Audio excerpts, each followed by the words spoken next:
పాపం పాపం నుండి మనం పవిత్రులుగా మనం ఎటువంటి పాపమైనా కూడా మనం పవిత్రులుగా చేస్తారని అది దేవుని యొక్క రక్తానికి అంత శక్తి ఉంది కనుక ఈరోజు రక్షించబడిన వారందరూ కూడా ఆరాధన కూడుకొని దేవుడు అలాంటి నరకాన్ని తప్పించడానికి పాపాలను విముక్తి చేయడానికి ఆయన బలైనాడనేటువంటి ఒక కృతజ్ఞతా భావంతో కూడుకొని దేవుడిని ఆరాధిస్తుంటారు. ఇది ఆరాధనలో తప్పించబడ్డాడు.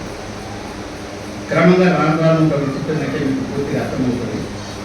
తర్వాత ఆయనతో రక్తానికి సాదృశ్యమైనటువంటి బల్లలోను అంటే ఆ రొట్టెలోను రక్తంలో పాల్గొంటున్నాం అంటే ఆయనతో పాటు మనం ఏకీభవిస్తున్నాము. ఆయన వస్తువులను పాల్గొనడం చేయాలని దేవుడు ఆశ్రయించినట్టుగా అతను రెండవ భాగానికి వస్తే ఈరోజు మనం వాక్యం చూస్తున్నాం. దానికంటే ముందు ఈ యొక్క అనౌన్స్మెంట్స్ ఉంటాయి. అది కనుక క్లుప్తంగా తెలియజేస్తాను.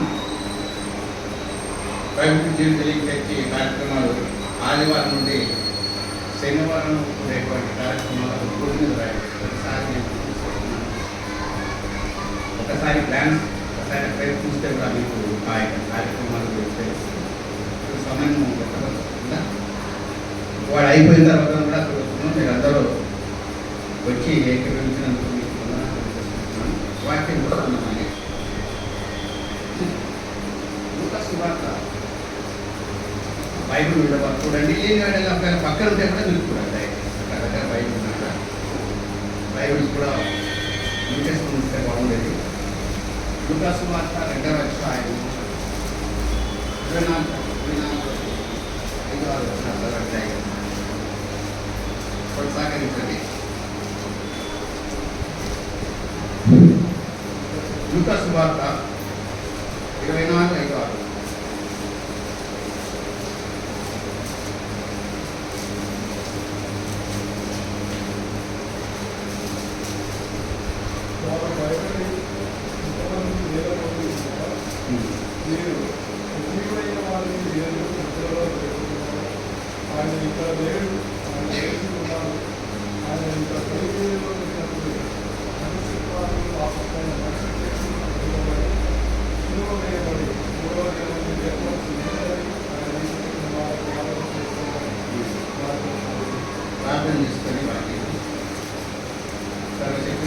సర్వోన్నతుడా మమ్మల్ని మీ స్తోత్రాలు.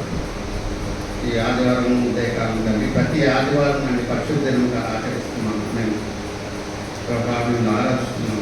ఆ క్రమంలో ఈరోజు కూడా కొంత ప్రత్యేకత కలిగిన సన్నిధిలోకి వచ్చాము. ఈ పునరుత్థానాన్ని గురించినటువంటి మాటలు ఈ యొక్క రెండవ వాక్యంలో జ్ఞాపకం చేసుకోవచ్చు. మమ్మల్ని కనిపించడం సాయం నిలబడి పక్షాన్ని మాట్లాడుతున్నారు. నన్ను ఖాళీ చేసి మీరే మాట్లాడండి. ఏ మాట నాది కాదు కానీ మీ నోటి మీద మాట్లాడండి. ఈ స్వరం పెట్టుకుంటూ మీరే మహిళపరుకోవడం స్తోత్రాలు. అనారోగ్యంతో వారిని జ్ఞాపకం చేస్తూ కాపాడండి. సమస్యలో వారిని జ్ఞాపకం చేస్తూ కాపాడుతూ సమస్య విషయాల ముందు చేసి తప్పగించుకుంటాం. ఇటు పాటిస్తూ చిన్నపాదం రక్షణ చేయకున్నాడు. అదే నేస్తున్నాం పేరు పెట్టుకుంటాం తల్లి. ఆమె సువార్త కానీ మార్పులో కానీ మత్తయిలో కానీ ఇంకా యోహానులో కానీ ఏం మరణాన్ని పునరుత్థానం రాయలేదు.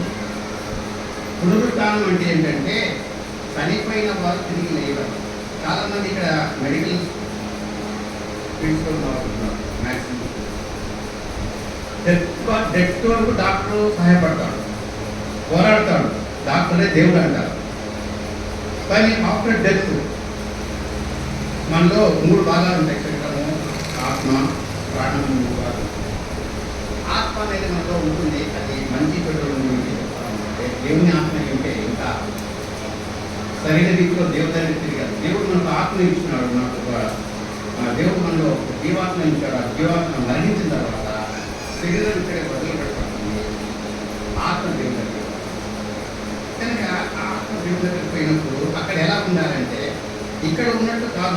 మన ప్రవర్తన కాదు. మనం ఇక్కడ ఉన్నప్పుడు మన ఇష్టానుసారంగా జీవించాలి. అయితే అలా కాకుండా దేవుడి ఒక పరిశుద్ధుడు కనుక మనం కూడా పరిశుద్ధి ఉండాలి. గొప్ప లక్షణం, మంచి మంచి లక్షణం ఉంటాయి. అలాంటి దేవుడి దగ్గరికి మనం వెళ్తున్నప్పుడు తిరిగి ఆయన వెళ్తున్నప్పుడు మనం ఎలాగంటే ఆయన చెప్పిన మార్గంలో, ఆయన చూసిన మార్గంలో నరకం నుండి తప్పించబడి నరకం ఉంది అంటారు. స్వర్గం ఉంది అర్థం. స్వర్గానికి వెళ్ళాలంటే మంచి ప్రవర్తన కలిగి ఉండడం కాకుండా రక్షించబడిన అనుభవం కలిగి ఉండాలి. కాబట్టి రక్షణ అనేది ఇక్కడ ఉంటుంది. యేసు ప్రభువు రక్తము ద్వారా, ఆయన అనుకున్న శరీరం ద్వారా, ఆయన పాపంలో విమోచన చేసినటువంటి బలియాగం ద్వారా మనకు రక్షణ తప్ప దాన్ని ఏ మార్గంలో కలగదు. Categorical statement. కనుక ఈ సమయంలో ప్రభు మరణాన్ని గురించి మనం ఆనందంలో జ్ఞాపకం చేసుకుంటాం. ఎందుకంటే ప్రభువుడు చెప్పాడు గౌరవములు రత్నములు అని ఆ సబ్జెక్టు, ఆ మరణాన్ని గురించి చెప్తూ ఆ మరణానికి సాదృశ్యమైనటువంటి ఆరాధనలో మనం ఆరాధించినాము. తర్వాత మనం వాళ్ళలో పాల్గొన్నాం. ఇప్పుడు ఈరోజు మనం జ్ఞాపకం చేసుకున్నది ఏంటంటే ఆయన పునరుత్థానాన్ని జ్ఞాపకం చేసుకుంటాం. ఈ మాటలు మీరు చూశారు కదా, ఇక్కడ 24వ అధ్యాయం మత్తయి సువార్త 24:5 ఏంటంటే, వాస్తవానికి ఇది జరిగిన సంఘటన ఏంటంటే నేను పూర్తిగా చెప్పడానికి కొంచెం టైం పడుతుంది. చూడండి, ఇక్కడ చదువుతాను మూలవాక్యం. ఆయన ఇక్కడ లేడు, ఆయన లేచి ఉన్నాడు, ఆయన ఇంకా కలిగా ఉండి ఉన్నాడు. ఆయన లేచి ఉన్నాడు. ఎక్కడ ఉన్నాడు? ఆయన లేచి ఉన్నాడంటే కూర్చున్నవాడు లేచి ఉన్నాడా, పండుకున్నవాడు లేచి ఉన్నాడా అంటే కాదు. ఆయన మరణించి సమాధి చేయబడి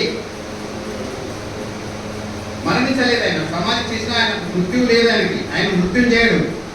ఆయన 3 రోజులు సమాధిలో ఉండి 3వ రోజున మనం అసలు చెప్పాలంటే ఆదివారం 12 గంటలకి ఆయన లేచిన వాడు. శుక్రవారం సెలవు వేయబడ్డాడు. 9 గంటలకు సెలవు వేస్తే 3 గంటల వరకు సెలవు వేయని అనుభవించిన వాడు అవుతున్నాడు. ఆ తర్వాత మరణిస్తున్న తర్వాత ఆయన దేహాన్ని కురేనీయుల సింహోన్ అంటూ తీసుకెళ్ళి ఆయన ఒక ధనికుడు ఆ ఇజ్రాయెల్ ప్రాంతంలో, యెరూషలేం ప్రాంతంలో దేహాన్ని ఇచ్చినాడు. ఆ దేహాన్ని శుద్ధి చేసి పరిమళ పదార్థాలు శుద్ధి చేసి సిద్ధపడుతున్నారు. నెక్స్ట్ డే శనివారం ఆయన ఎక్కడున్నాడంటే దాని గురించి చూసినప్పుడు ఆయన భూభాగానికి వెళ్ళాడు. కింద కూడా కొంతమంది పాత నిబంధన భక్తులు ఉన్నారని అక్కడ తెరను జరగబడుతున్నారని వాక్యం భూభాగంలో ఉన్నాడు. ఆ తర్వాత ఆయన బయటికి వెళ్ళాడు. మళ్ళీ ఆరంభం కాకముందు ఆయన ఏం చేశాడు, ఆదివారము నాడు ఆయన ప్రేమించినటువంటి దేవుడి కొంతమంది సహోదరులు మరియమ్మ, భక్తులేని మరియా మొదలైన వారందరూ కూడా ఆయన నిలబడులు వచ్చి ఆయన దగ్గరికి చూస్తాం, సమాధానం చూస్తారు. ప్రేమించారు. మీరు గమనిస్తున్నారు, మనం ఈ మధ్య సంఘటన ప్రవీణ్ పథకాలు ఆయన గురించి ఎంతమంది మీరు చూస్తున్నారు. ఒక మానవుడిని మంచివాడని చెప్పి చూస్తున్నారు కదా. అంటే ఆయన ప్రేమించి ఆయన దైవత్వాన్ని, ఆయన యొక్క సేవను, ఆయన యొక్క స్వస్థతను అనుభవించిన వారు ఆయన నిజమైన దేవుడిని తెలుసుకొని ఆయన చూడాలని వెళ్ళారు. ఆ యొక్క సమాధిని చుట్టుపట్టి అక్కడ ఉన్నటువంటి దేహానికి కొంత సుగంధ ద్రవ్యాలు పూసి ఆ డెడ్ బాడీకి ఆయన పూజించాలని చెప్పేసి వెళ్ళారు. కానీ అక్కడ జరిగిన ఏమిటంటే ఆశ్చర్యకార్యం, ఆయన అక్కడ లేడు. ఈజ్ రిజన్ అంటాడు ఇంగ్లీష్లో. Is not there but is reason అనే లేచి ఉన్నాడు. కానీ ఇక్కడ చూడండి, ఆయన ఇక్కడ లేడు. మీరు ఎందుకు వెతుకుతున్నారు? వృద్ధులు ఎందుకు వెతుకుతున్నారు? ఎక్కడుంటారు? చనిపోయిన వాడు సమాధి చేయబడతారు. కొందరి యొక్క సంస్కృతి ప్రకారం కాల్చివేయబడతారు. సరే, ఏమైతే మొత్తానికి ప్రభువును ఒక సమాధి తోటలో ఆయనను ఉంచడం జరిగింది. ఒక బండరాయి పెట్టినారు, పెద్ద బండరాయి రోమన్ సైన్స్ దాన్ని ముద్ర వేసినారు. తర్వాత 3వ రోజు బండ తొలగించబడింది. కొట్టనట్టుగా ఆయన లేచి అప్పటికే ఇక్కడ ఇద్దరు దేవుడు.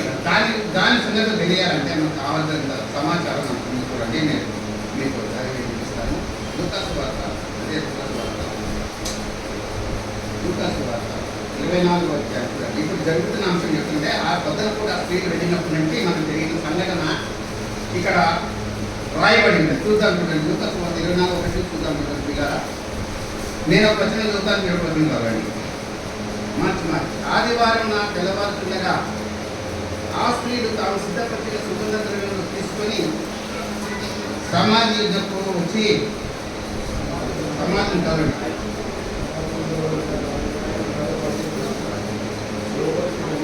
కానీ ప్రభుని యేసు దేహం వారికి కనపడలేదు.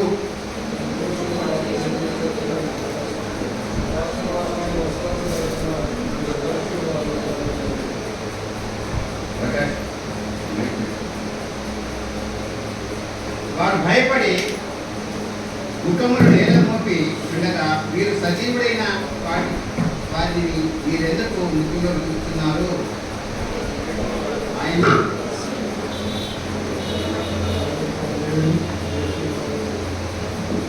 ఇంకా గలీలీలో ఉన్నప్పుడు మనుష్య కుమారుడు పాపిష్ఠులైన మనుషుల చేతికి అప్పగించబడి సిలువ వేయబడి మూడవ దినమందు లేవవలసి ఉన్నదని ఆయన మీతో చెప్పిన మాట జ్ఞాపకం తీసుకునే మాట అదే.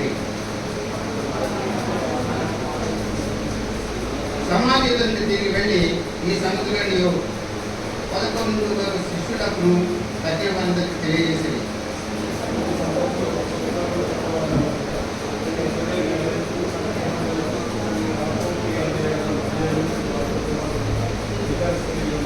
అయితే వారి మాటలు దృష్టి పెళ్లి మాటలు వారు నమ్మలేదు. వారి మాటలు నమ్మలేదు.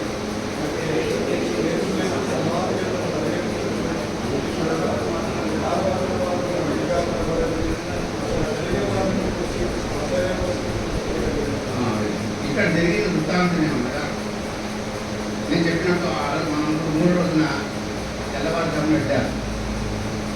తెల్లవారుజామున సమాధి దగ్గరికి పోయి చూస్తే అప్పటికి సమాధి యొక్క పెద్ద రాయి మనుషులు 10 మంది కలిసి కట్టుకుంటే కానీ రాయి తొలగించలేదు. ఆ రాయి తొలగించలేదు. ఆ సీలు వేయబడి రోమన్ సైన్యం సీలు వేయబడి ఆ సీలు కూడా పోయింది, తొలగించబడింది. అక్కడ పోయి చూస్తున్నారు కదా ఎవరున్నారు అక్కడ ఒక వ్యక్తి కనపడుతుంది. ప్రకాశమైనటువంటి వస్త్రం ధరించిన 2 మనుషులు వారి యొద్ద నిలబడింది. సమాధిలో కనపడుతున్న 2 మనుషులు తెల్లని వస్త్రాలు వేసుకుంటారు, వస్త్రాలు వేసుకొని నిలబడ్డారు. వాళ్ళు అంటున్నారు, అమ్మ మీరు ఎందుకు ఇక్కడికి వచ్చినారు? మామూలు మనుషులాగా ఆయన చనిపోయి ఎక్కడే ఉంటాడనుకున్నారా? కాదు, ఆయన లేచినాడు. ఇది ఎంత వండర్, మెడికల్ వండర్. ఇది ఈ యొక్క వైద్య శాస్త్రంలోనే చాలా గొప్ప విషయం. కారణం ఏమంటే ఈనాడు ఆర్టిఫిషియల్ ఇంటెలిజెన్స్ని చాట్ జీపీటీ అని రకరకాలుగా ఏమేమో వస్తున్నాయి. కానీ ఏవి కూడా చేయలేదు. ఏవి కూడా మనిషికి తిరిగి ప్రయత్నం చేస్తున్నాడు. మానవ తిరిగి ఎక్కడైందంటే దేవుణ్ణి మీరు కూడా దాటుకొని పోవాలని చెప్పేసి కానీ అత్యంత శక్తివంతమైన దేవునికి తప్ప తిరిగి ఆయన పునరుజ్జీవనం అంటే పునరుత్థానం పొందడం తప్ప ఇక్కడ లేదు. ప్రముఖ విషయం ఏంటంటే పునర్జన్మ లేదు. మనిషికి ఒకసారి మరణించాలి, తర్వాత అతడు న్యాయం అంటే ఆయన యొక్క సీటు ముందు ఆయన యొక్క న్యాయం ముందు నిలబడాలి. మనం చేసిన క్రియలు బట్టి మంచివైందే చెడ్డమైనా కూడా మనం దేవుని దగ్గర ఆ దేవుడు జడ్జిగా ఉంటాడు. ఆయన మన ఆత్మకు జడ్జిగా ఉంటాడు, అక్కడ తీర్పు తీరుస్తాడు. ఇది సత్యం. కనుక మనం ఏమన్నా చేసుకోవచ్చు, పుణ్యం చేసుకొని ఏమన్నా చేసుకున్న తర్వాత పుణ్యం సంపాదించుకుంటే చాలనుకుంటే కాదు. ఇక్కడ రక్షణ అనేది అవసరం ప్రతి ఒక్క మానవుడికి. ఆ రక్షణ ఎలా వచ్చిందంటే దాని కొరకు ప్రభు అయిన యేసుక్రీస్తు ఆయన ఆత్మ దేవుని దగ్గర ఉన్నాడు. ఆత్మగా ఉన్నాడు. మొదట ఆత్మస్వరూపైన దేవుడు ఒక రూపం దాల్చుకొని రక్తమాంసంలో పాలిభాగస్తుడై కన్యక గర్భంలో జన్మించి ఆయన మానవుడిగా రక్తమాంసంలో పాలిభాగస్తుడు. మనలాగే పెయిన్ ఉంది, మనలాగే బాధలు ఉంది, మనలాగే కన్నీరు ఉంది, మనలాగే నిద్ర వచ్చింది. ఆత్మ కొన్నాడు. అయితే అది శరీర రూపకంగా. ఆత్మ రూపకంగా ఆయన ఎవరంటే ఈజ్ ఏ డివైన్. దేవుని లక్షణాలను పంపుతున్నారు. మనలో అట్లా లేవు. మనలో ఏమున్నాయంటే పైన కూడా పాప స్వరూపమే, అంతర్భాగంలో కూడా పాప భూయిష్టమైనటువంటి మనసే. కనుక దేవుడు అలాంటి దేవుడు ఏమైనా చేశాడంటే మనకు ప్రాణం అంతటితో రక్షణ కలగలేదు. ఆయన తిరిగి జయించడం వలన ఒక ఇంగ్లీష్లో ఒక పాట ఉంటుంది, గార్డెన్ సెంటర్స్ అని మన పాట ఉంటుంది. The grave cannot contain you అని. సమాధి నిన్ను బంధించలేదు. సమాధి బంధించలేదు. మరణము బంధించలేదు. ఇక్కడ దాని గురించి కూడా చూడండి. హెబ్రీలో రాసిన పత్రిక 2:14 మాట. హెబ్రీలో రాసిన పత్రిక 2:14.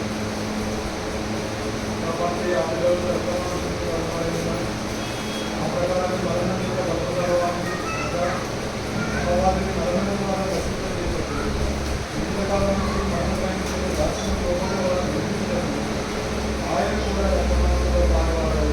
కాబట్టి ఆ పిల్ల రక్త మాంసంలో గలవారిని నా ప్రకారమే మరణం యొక్క బలం గల మరణముకి ఎలాంటి బలం ఉందంటే చంపేసేంత బలం ఉంది. బలం గల వారిని అనగా అపవాది అంటే ఎవడు సైతాను ఎలా జయించాలా? తన మరణం ద్వారా జయించి మరణం ద్వారా నశింప చేయడము, జీవితకాలం అంతా మరణ భయం చేత దాస్యంలోకి లోబడిన వారిని విడిపించుటను ఆయన కూడా రక్తమాంసంలో పాల్గొన్నారు. ఎందుకు దేవుడు ఈ లోకానికి వచ్చాడు? అక్కడ ఉన్నటువంటి దొంగన్నాడు, నువ్వు రక్షించుకో, నేను కూడా రక్షించుకో, నన్ను రక్షించాడు దొంగన్నాడు. ఆయనకి ఎంత ఈజీ. ఆయన అనుకుంటే కదా విషయంలో దేవదూతలు వచ్చి రక్షించేవాడు, వేలాది వేల మంది వచ్చారు, సేన వచ్చేది. కానీ ఆయన అట్లా కాదు. ఆయన బలియాగం అయితే తప్ప మానవులకు పాప విమోచన లేదు. Until he sacrifice himself there cannot be salvation. అంటే ప్రత్యేకమైనటువంటి ఈ కాన్సెప్ట్ కాదు, ఈ సత్యం. చాలా మంది ప్రజలకు ఇది అర్థం కాకుండా రక్షణ అనే దాని గురించినటువంటి అర్థం ఏమాత్రం కూడా అర్థం లేకుంటున్నారు, చనిపోతున్నారు. పాపంలో తింటున్నారు, పాపంలోనే పెరుగుతున్నారు, పాపంలోనే చనిపోతున్నారు. అల్టిమేట్గా ఏమవుతుందంటే నరకాన్ని తప్పించడానికి, నరక శిక్షను తప్పించడానికి యేసు ప్రభువు యొక్క ఆయన యొక్క సాక్రిఫైస్, ఆయన క్రైడను అర్పించడం ద్వారా మనము పాప విమోచన పొందుతున్నాం తప్ప మనం పాపం నుండి పాపం అనే దాస్యం నుండి విడిపించడానికి, స్వతంత్రంగా చేయడానికి ఆయన తన శరీరాన్ని తనక అర్పించిన వాళ్ళు.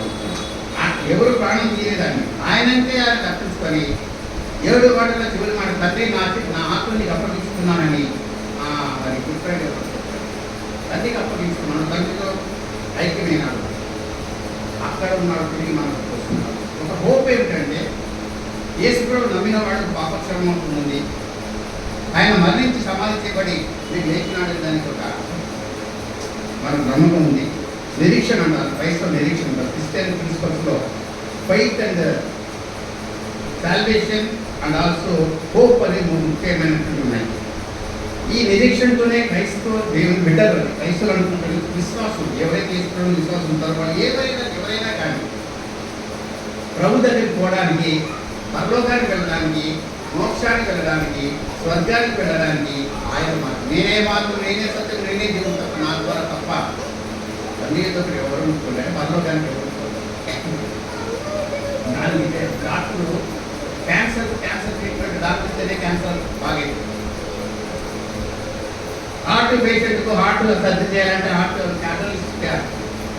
అంటే మన పాపానికి డాక్టర్ ఎవరంటే మంది ఎవరంటే డాక్టర్ యేసు ప్రభు మంది. ఆయన ప్రాణ శరీరం రక్తమైన శరీరం, అందుకనే పవిత్రత కలిగి ఉంది. ఆయన ఎంత విశ్వాసం ఉంచి ఆయన నేను పాపిని, నా కొరకు ఈ లోకానికి ప్రభు వచ్చాడు, నా పాపముల నుండి నన్ను విడిపించి పరలోకానికి నిజజీవాన్ని తీసుకెళ్ళడానికి ఆయన మళ్ళీ సమాధి చేయబడి తిరిగి లేచినాడు. తిరిగి నా కొరకు తండ్రి దగ్గర వింటున్నాడు, అయ్యా తండ్రి ఆయన వాళ్ళ మీద పనిష్మెంట్ వాడు పాపం చేస్తున్నారు, వాళ్ళని శిక్షించవద్దని ఆయన మొదలుపెట్టుకుంటాడు. యాజ్ అడ్వకేట్గా, యాజ్ అ లీడర్గా అడ్వకేట్ చేస్తున్నాడు. తిరిగి ఆయన ఉగ్రతను ఆపుతున్నాడు. దేవుడు యెహోవా చాలా క్రోధం కలిగిన వాడు, సహించడు, పాపం అంటే సహించడు తండ్రి. మరి ఈ యేసు ప్రభు ఎవరంటే దానికి ఒక మళ్ళా సపరేట్ చెప్పాలి. యేసు ప్రభు మనం చెప్పండి, యేసు ప్రభు ఆయన ముందు వచ్చిన శబ్దం, యెహోవా దేవుడు వచ్చిన శబ్దం, కలుగును గాక అనే శబ్దం వచ్చిందే ఆయనే యేసు ప్రభు. ఒక శరీర రూపంగా జన్మించిన వాడు కాదు, ఆయన ఆత్మరూపిగా ఉన్నాడు. ఆయన ముఖం యొక్క మూర్తిమంతమైన ఆయన తేజస్సు యొక్క రిఫ్లెక్షన్ యేసు ప్రభు. కనుక ఇలాంటి ప్రభు మనలో ప్రతిబింబం అనేది మనలోని విడదీయడానికి లేదు కదా, ఆ ప్రతిబింబమే యేసు ప్రభు. ఆయన ప్రతిరూపమే, దేవుని యొక్క ప్రతిరూపమే యేసు ప్రభు. ఆత్మ యొక్క ప్రతిరూపమే యేసు ప్రభు. ఆయన శరీరాన్ని అమర్చుకొని వచ్చాడు, బాధించబడ్డాడు, కొట్టబడ్డాడు, శిలువలో గాయం పొందినాడు, రక్తమంతా చిందించినాడు. ఆయన చేతిలో మనం చేసిన పాపాల కొరకు ఆయన చేతిలో నేటు, కాళ్ళలో నేటు, అక్కడ తలలో ఆయన కిరీటం, విడకిరీటం పెట్టారు. That is called victor's crown. అంటే విజయ కిరీటం, విజయ కిరీటం అంటారు. ధరించి మృత్యుంజయుడు ఆయన తిరిగి వస్తున్నాడు. మన హోప్ ఏమిటంటే ఎవరైతే ప్రభు నమ్ముకుంటారో ఇర్రెస్పెక్ట్ ఆఫ్ క్యాస్ట్ క్రీడ్ కుల మతం ఈ మార్గంలో వెళ్తే విశ్వసిస్తే కాదు, ఉదయిస్తే కాదు, ఏమి ఇది విశ్వాసం. కనుక వీళ్ళు పునరుత్థానం తిరుగున్నాము ఎందుకు జరిగింది అనేది అనుకున్న ఆయన ఇక్కడ లేడు. ఆయన ఆయన సజీవుడుగా ఉన్నాడు, నిరంతరం ఆయన అమరుడు, మరణం లేదు ఆయన.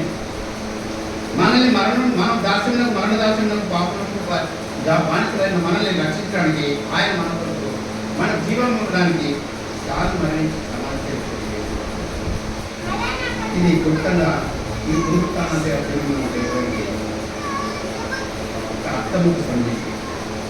కనుక దేవుడు మనమంతా కూడా ఆ సజీవుడైన దేవుడిని దేవుడు కలిగి ఉంటా మనకు ఎంతో ఆశీర్వాదకరం. ఒకవేళ నిర్లక్ష్యం చేస్తే మనం ఫలితం అనుభవించవలసి. ఫలితము ఆత్మసంబంధమైన ఫలితం. శరీరం ఇక్కడ ఉంటుంది, మరణించిన తర్వాత శరీరం ఇక్కడ ఉంటుంది, కానీ ఆత్మ దేవుడు వెళ్ళినప్పుడు మన జవాబు. ఇది సందేశం యొక్క ప్రారంభం. మరి చిన్న వచనం పాడుకొని తర్వాత దేవుడి దాసులు జీవన్ ప్రేమ చేసినటువంటి రామ్ గారు రెండవ